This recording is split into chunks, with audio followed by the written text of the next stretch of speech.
CPTED에 대해 이해하기 전 경제학과 정책학의 기본 전제를 살펴봐야 합니다. 경제학은 인간은 합리적인 선택을 하는 존재로 비용과 편익을 비교형량하여 최적화하려는 것을 전제로 합니다. 정책학에서는 원인에 대한 문제를 해결하기 위해 대안을 제시합니다. 형사정책은 범죄의 원인에 대한 문제를 해결하기 위해 대안을 제시합니다. 이때 범죄자를 범죄의 편익과 비용을 비교형량하여 이익을 극대화하려는 합리적 존재로 가정하여 범죄 원인이 합리적 선택에 있다고 봅니다. 범죄의 편익과 비용의 합으로 산출되는 기대이익을 감소시키기 위해 일반적으로 잠재적 범죄자가 주관적으로 인지하는 편익을 감소시키거나 비용을 증대시켜야 합니다. 범죄의 편익에 대한 통제 수단들은 주로 법집행기관들의 현실적 능력과 권한을 넘어서는 경우가 대부분이므로 범죄의 비용에 대한 통제 수단을 활용하여 범죄 예방 활동을 전개할 수 있습니다. 범죄의 비용에 대한 통제 수단은 크게 양형 기준을 높이는 것과 같이 재판 단계에서 이루어지는 처벌과 CCTV 관제센터 설치와 같이 수사 단계에서 이루어지는 체포 가능성 증대로 나눌 수 있습니다. 이러한 수단을 통해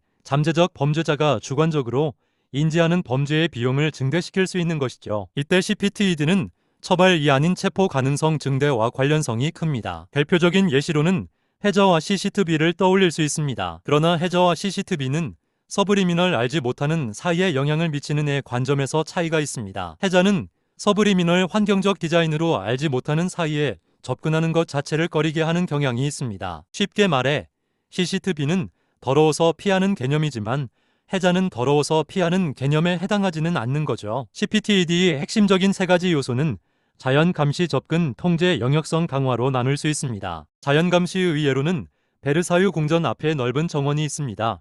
누군가가 침입하기 위해 뛰어오는 것을 감시할 수 있죠. 백악관의 잔디, LED 가로등 또한 자연감시에 해당합니다. 접근 통제에는 앞서 언급한 해저가 대표적인 예시죠. 백악관 앞쪽에 있는 큰 화분이나 딱딱한 관목은 차를 막기 위한 접근 통제의 예시에 해당합니다. 영역성 강화의 대표적인 예시로는 주택가에 담이 있는데 해당 영역이 돌보아지고 있음을 보여줍니다. 감천문화마을의 벽화 또한 누가 와서 신경 쓰고 있다는 것을 보여주기에 영역성 강화에 해당합니다. 이처럼 목적을 가지고 설계된 것들 중 앞서 언급한 서블리미널인지 아닌지에 따라 CPTED 전략인지 아닌지가 나뉩니다. 해저의 화분, 관목은 서블리미널과 가까운 CPTED 전략, LED 가로등은 중간 정도, 그리고 CCTV는 서블리미널과 먼 전략에 해당하는 것이죠. CPTED 전략 중 범죄율 증감이 가장 효과적인 전략은 CCTV와 LED 가로등입니다. 해저나 다른 전략들은 애초에 실험 및 통제하기 어렵기 때문에